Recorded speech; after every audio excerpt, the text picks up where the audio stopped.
কারবারিরা, টাকা পাচারকারীরা, লুটেরারা অবস্থান করছে, অবৈধ অস্ত্রের অবস্থান আছে, দুষ্কৃতিকারীরা তারা নানাভাবে ঘাপটি মেরে আছে। তাদেরকে ধরুন, গ্রেপ্তার করুন, অবৈধ অস্ত্র উদ্ধার করুন এবং দুষ্কৃতিকারীদের দমন করুন। কিন্তু এই ক্ষেত্রে সরকারি তৎপরতা দেখলাম খুব বেশি নেই। তারা সমাজের বিভিন্ন রন্ধ্রে রন্ধ্রে তারা জনপদের পর জনপদে অবস্থান নিয়ে তারা ঘাপটি করে বসে আছে। এদেশের গণতন্ত্রের ধারাবাহিকতা, যে ভোট জনগণ দিতে পারেনি, যে ভোট 15-16 বছর কেড়ে নেওয়া হয়েছিল, ভোটারদেরকে ভোট কেন্দ্রে যেতে দেওয়া হয়নি, তাহলে কি সেই পরিস্থিতির পুনরাবৃত্তি হবে? সেই দুষ্কৃতিকারীরা কি আবার তারা গর্ত থেকে বেরিয়ে তৎপরতা চালাবে? তাহলে সরকার এতদিন নির্বিকার থাকলেন কেন?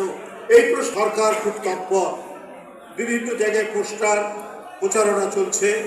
হ্যাঁ, জুলাইয়ের আন্দোলনেরই ফসল তো এই সরকার।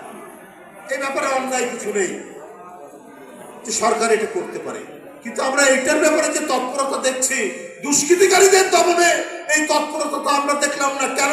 অবৈধ অস্ত্র কোথায় আছে সেটাকে উদ্ধার করা গেল না কেন? এই প্রশ্ন তো আজকে সবার। 39 দিন পার হয়ে গেল, এর মধ্যে 15 জন দলীয় নেতা কর্মী খুন হলো শিডিউল ঘোষণার পর। এই দায়িত্ব তো সরকারেরও যেমন যায়, ঠিক তেমনি নির্বাচন কমিশনেরও যায়। আপনারা কি করলেন? আজকে আমাদের সম্পূর্ণ আস্থা আমরা প্রত্যাহার করিনি নির্বাচন কমিশনের কাছে।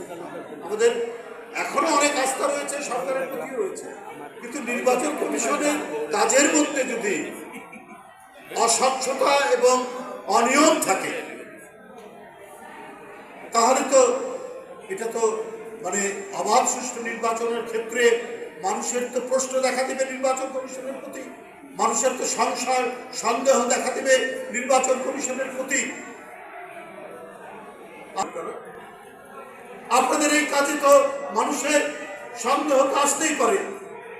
আপনারা কি তাহলে কোনো একটা এজেন্ডা নিয়ে কাজ করছেন? আপনারা কি তাহলে ভিতরে ভিতরে আমরা যে গুপ্ত রাজনীতির কথা শুনি, আমরা যে সুপ্ত রাজনীতির কথা শুনি, এই ধরনের কি কোনো কাজের সাথে আপনারা লিপ্ত রয়েছেন? এই প্রশ্ন তো সবার মধ্যেই আসতে পারে। আমার মনে হয় নির্বাচনের আর সময় নেই। আমরা এখানে কোনো রাজনৈতিক বক্তৃতা, কোনো প্রতীকের বক্তৃতা করতে আসেনি। আমরা শহীদ জিয়ার জন্মবার্ষিকী প্রণাম করতে এসেছি। কিন্তু দেশে যা ঘটছে, দেশে যা হচ্ছে এবং মানুষের যে প্রত্যাশা আগামী দিনের অবাধ সুষ্ঠু নির্বাচন, সেই নির্বাচন যাতে মানুষ নির্বিঘ্নে দিতে পারে, ইনক্লুসিভ নির্বাচন এবং সবাই যাতে ভোট কেন্দ্রে যেতে আস্থা পায়, সেইটা তো তৈরি করতে হবে সরকারকে এবং প্রধানত নির্বাচন কমিশনকে। অবশ্যই নির্বাচন কমিশনের কোনো কাজের দ্বারা কোনো বিতর্ক যেন তৈরি না হয়, এটাও নির্বাচন কমিশনকে খেয়াল রাখতে হবে। বন্ধুরা আমার, আমি বক্তব্য দীর্ঘায়িত আর করছি না, অনেকক্ষণ ধরে অপেক্ষা করছেন, এখানে রোগীদের দেখছেন, চিকিৎসকবৃন্দ আমি ধন্যবাদ জানাই। শরীয়তপুর জেলা বিএনপির নেতৃবৃন্দকে, কালু ভাইকে, আসলাম ভাইকে, আরো অন্যান্য নেতৃবৃন্দ যারা রয়েছেন এবং অঙ্গ সংগঠনের নেতৃবৃন্দ, সবাইকে আমার কৃতজ্ঞতা জানিয়ে আমি আজকে শরীয়তপুর জেলা সদরে বিএনপি আয়োজিত এই ফ্রি মেডিকেল ক্যাম্পের শুভ উদ্বোধন ঘোষণা করছি। ধন্যবাদ।